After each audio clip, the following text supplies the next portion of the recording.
The property land where it's everything real estate. Once again, my name is Catherine Nanteza, your host tonight. And I'm here at Arkwright Projects with the senior in the real estate business, none other than Mr. Anatoly Kamgisha. Say hi to the viewers. Hello, viewers. Yes, we will be discussing the topic on slums. You know, there's been a fear of slums popping up, especially with the subdivision of land that is happening, where we've seen it extend even to the villages and extending through the suburbs to other parts of the country. It started near Kampala, now it has spread all over. But apart from that, I think you've observed that wherever there is a high-end residential area or where there is a luxury residential area, you'll find a slum right next to it. We want to understand, what are slums? How do they evolve? How can we deal with them? How do we turn, how do we turn these slums into beautiful residential areas? We've seen it happening in Kibera, and I think Kampala can do better. So ladies and gentlemen, back to Mr. Anatoly. Yes. What are slums? Okay, slums, maybe by definition or maybe by explanation, or according to my experience, slums and according to Uganda, because slums differ. A slum in Uganda is different from a slum in Singapore, a slum in whatever. So now, slums, as far as Uganda is concerned, is just a community, high densely populated settlement that doesn't have planned infrastructure, which involves roads, water system, power connection, the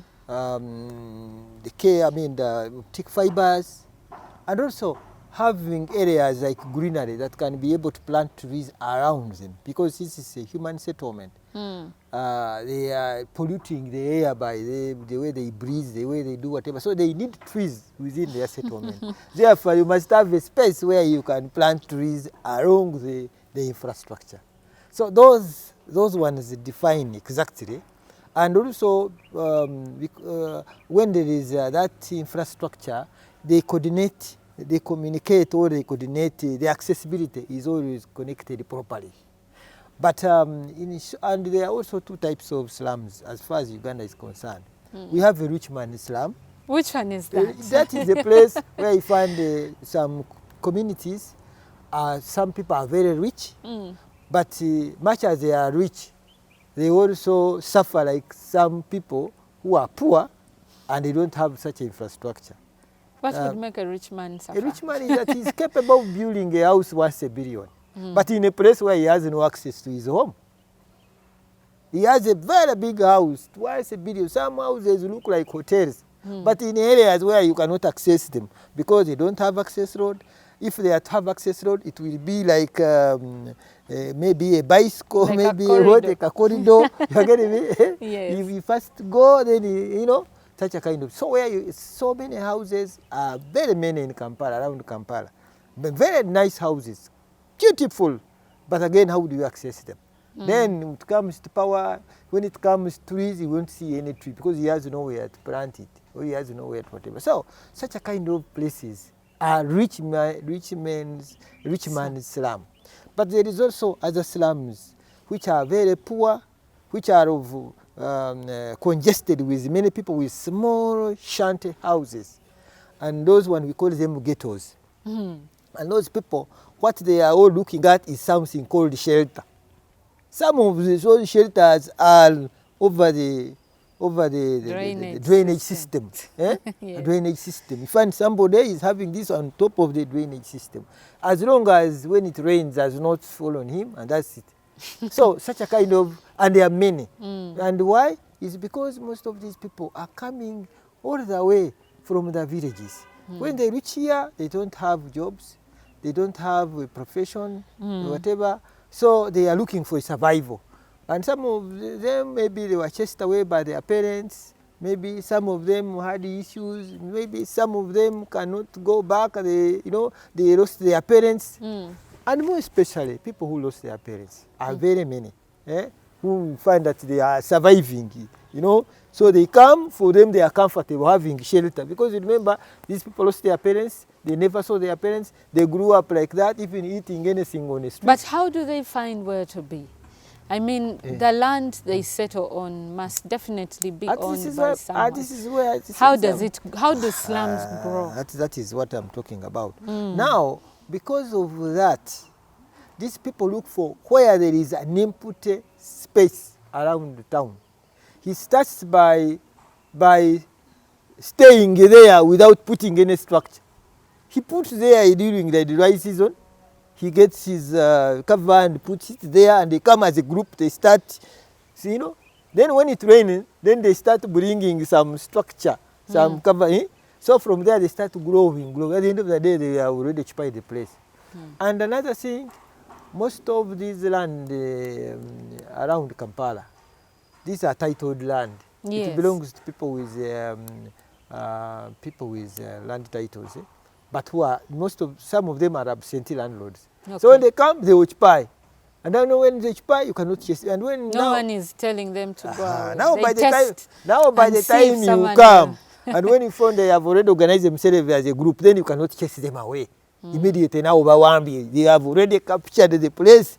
This is now where we are going to put our life for the rest of our life. So we are going to be here. That's how slums have been coming up. Behind every high-end place, there's a slum in the neighborhood. How does that happen? Now, what's the cause? That you see, there is no rich man without having a poor man next. Take an example. I want to tell you an example.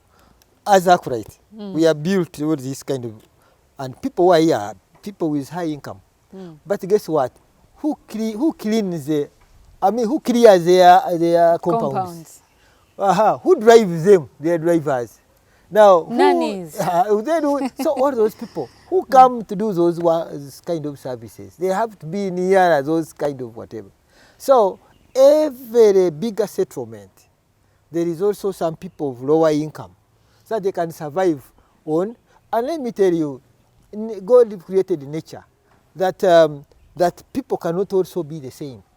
That's why He created 3 classes of people. There is a poor person who must depend on the rest of second group and the third group. You get me? It's a poor person. So who it's is poor. A planning issue. Then the second person is a person who is also not very rich, but also who is not very poor. So he's in the middle, the middle person. And then there is another person. Then definitely that person who is rich. And how is he rich? Either he was born in riches. 2, maybe he has worked, he has earned his own money, and he has substantial income, things that gives him money every day, every week, and every month. You get my point? So those people are like that. But there are people who don't know whether they will earn any single shilling. These are the poorest people. And they all live on this earth. Those are 3 worlds. So if you are in world number 1 as a rich person, there must be another group which is next to you, who are not like you, but also who are not poor. But also there must be someone also who is very poor. And the life is all like a pyramid. So when you are planning a human settlement, you must make sure you zone a place for the rich people, because for them they have their own thinking, they have their own taste, they have their own preferences. Now, there is also someone in the middle. For him, who can be closer to that, he also has his own culture, his own interests. And also, there is a group which is very poor, completely. For them, they survive on anything and they can be anything. And let me tell you, these people who are poor, they are first of all hardworking people. They are very hardworking people. They are very resourceful, and they are obedient, and they are cooperative. Go on to Kasokoso and get one person that they are arresting you, and you see what will happen. They will all come up there, but you can go and arrest someone in Kororo, and the neighbors will start making cameras. Nobody is going to talk about anything. Are you getting my point? Because a rich man is there for himself. He's very selfish. You getting me? But those people, they are very. So now, how can you solve the slums? The slums is very easy. Because no, before you go to solving the slums, we are still talking about the types of slums. Now, you've heard that there are complaints raising from the subdivision of land into smaller plots. And the concern is that is going to create future slums. What do you say about that? You see what type of slum is that? Is that for the middleman? That is how it's going to happen. This is how it's going to happen. When you get the land and you mix it, make sure you make small, another one big, then a poor man is going to live in the midst of a rich man. And a poor man to live in the midst of a rich man is a bigger mistake. There is no way. They have different tastes, different preferences. Therefore, a rich man is looking at this man as, you know, as a poor man is undermining his whatever, so he's always undermining this very person. And this poor man is also looking at a rich man, and more especially a rich man when he has bought meat and is now putting it on me, when this man really has been wishing to buy meat, but he doesn't have the money. But the rich man is there making a lot of like a smell, you know. So naturally, they can't mix. This one is saying, this is a rich man, he eats very well, or, you know, you get my point. And this poor man also saying, this man has brought charcoal. First of all, the other rich man is using gas, he's using all those kind of stuff. So, but this one is using charcoal. And this one has also survived. And the other one of gas, it's okay. He has money to use the gas on. But again, because of those differences in tastes and preferences, naturally, they are always in conflict. Are you saying the subdivision is bringing all these people together? Yes, because if you start making 40 feet by, what does that one mean? You get my point? Meaning you are creating something small for a poor person to exist, which is okay. You get my point? Because the poor person also must have where to go. But again, it must be in a planned manner. You can have a place, gazette it for them and make them small, they live properly without having a problem. Then the rich man also should go where he has his 1 acre, 2 acres, 5 acres and lives like a kid, like whatever. This is very interesting, Mr. Anatoli. That's it, yes. Our dear viewers, we are going to take a short break. We will be right back. Welcome back from that very brief break. I think you're enjoying this as I am. Mr. Anatoli, yes. Having seen the slums, define them, the types and all that, we notice, even according to Wikipedia, slums are associated with poor quality structures, insecurity, poverty, and unhealthy living. Who is responsible for all this? Anyway, I suppose parties are responsible. Even the person of slum is also responsible. But all in all, that's why we're talking about housing policy. The housing policy is supposed to address all these things. Once it addresses the issue of zoning, knowing that we have zoned this area, it is for people who can, of low income. Meaning that you are going to put things that can fall within the tastes and the preferences of that low-income people. Take an example. If that area you have planned for low income, there is nothing wrong with charcoal. As far as Uganda we are concerned, charcoal is still our fire, you know, where we get the need for cooking for food. You get me? So there is nothing wrong using that charcoal.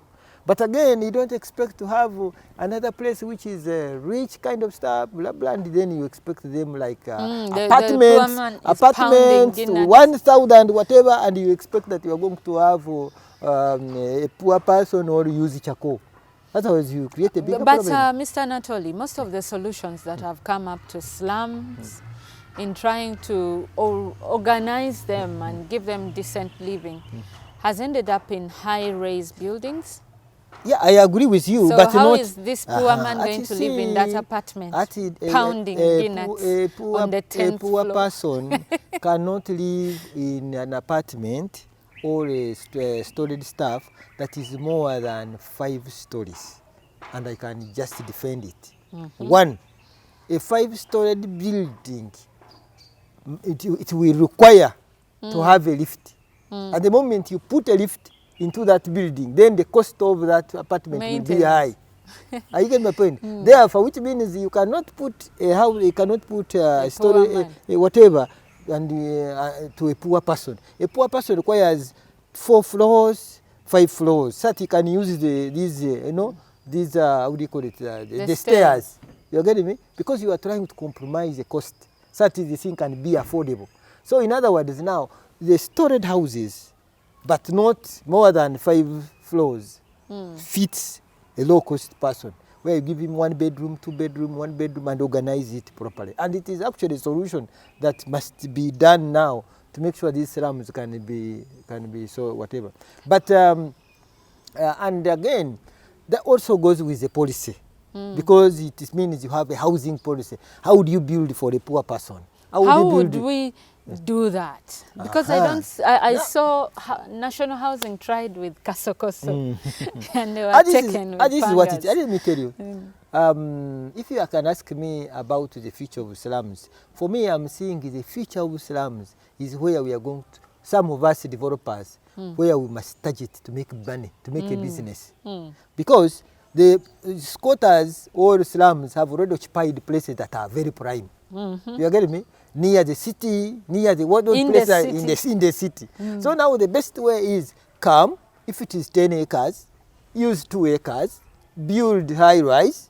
But you're saying not more than 5 I'm saying, floors. yeah, 5, when you go beyond 5, then it doesn't work. Then again it will be very expensive, because it will require you to put in a rift in that building structure. And of course, a lift is something very expensive, maintenance and all that kind of stuff. It means now the cost of an apartment will be very high. So in order to be affordable, then it has to go to 5th floor.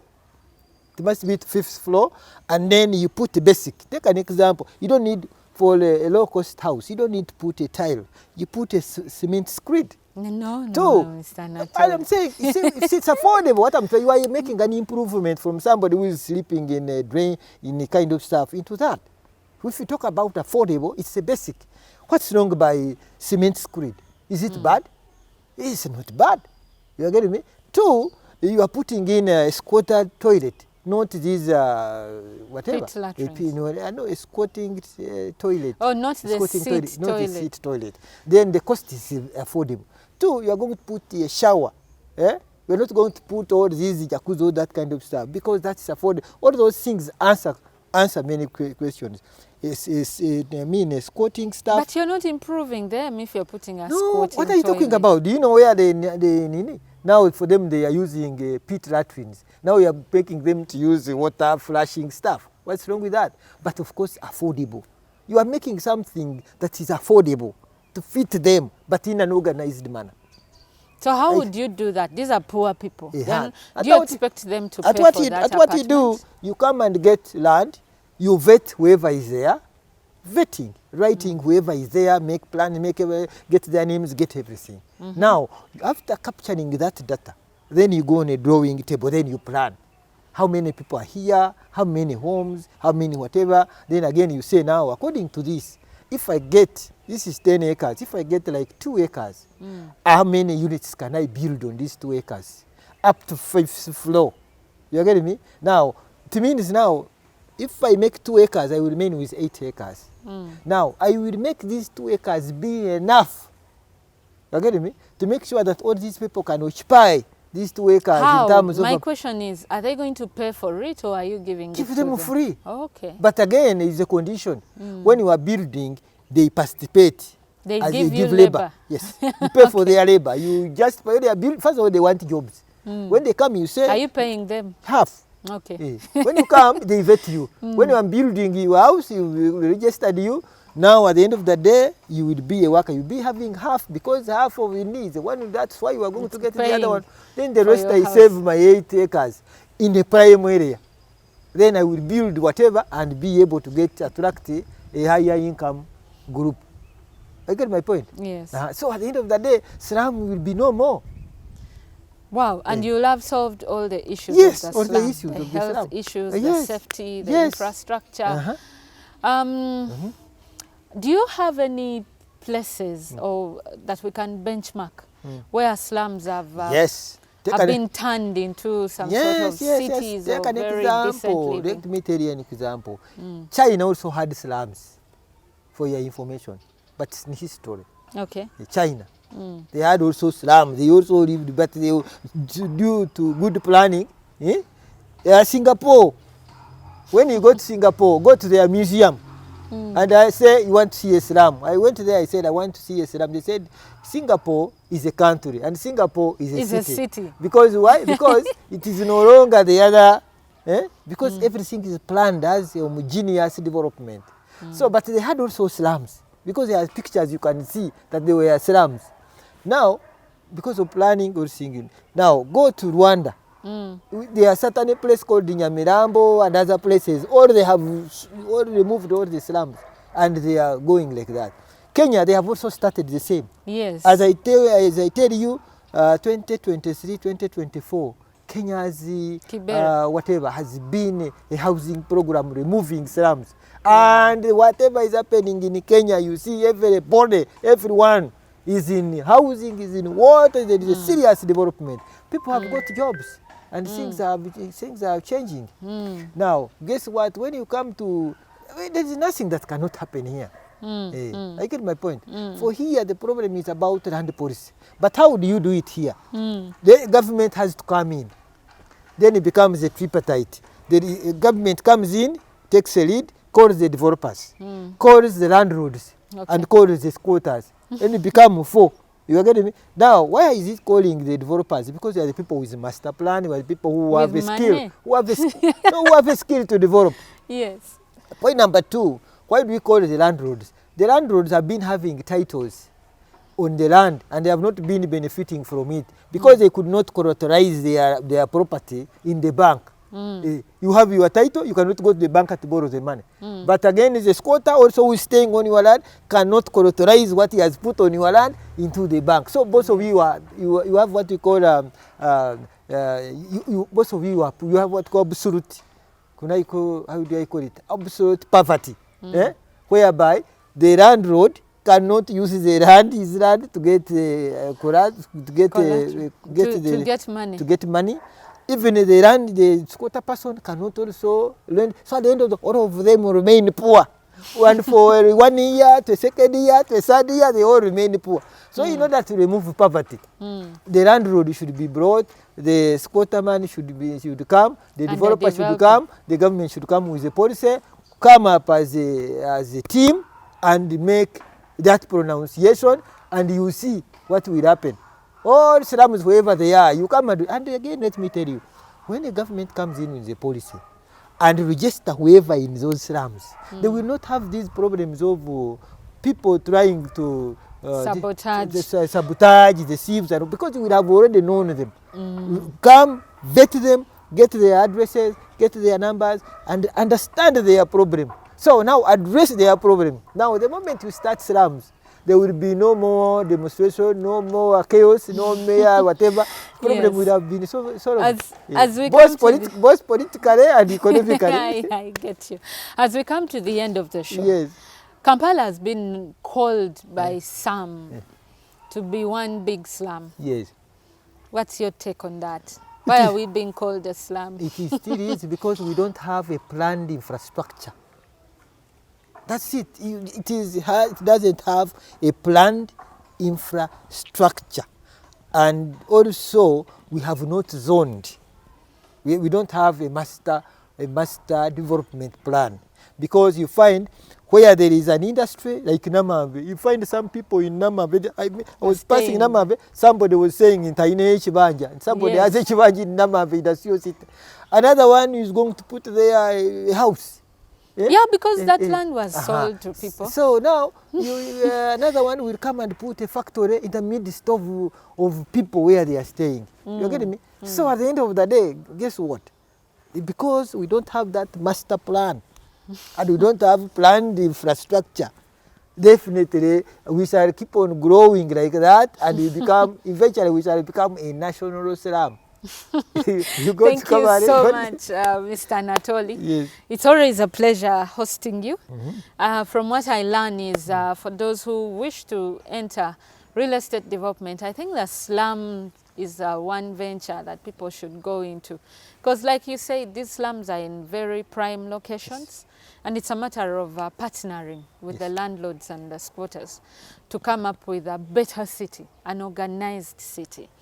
You've been very good viewers. Greetings to all of you. See you next time.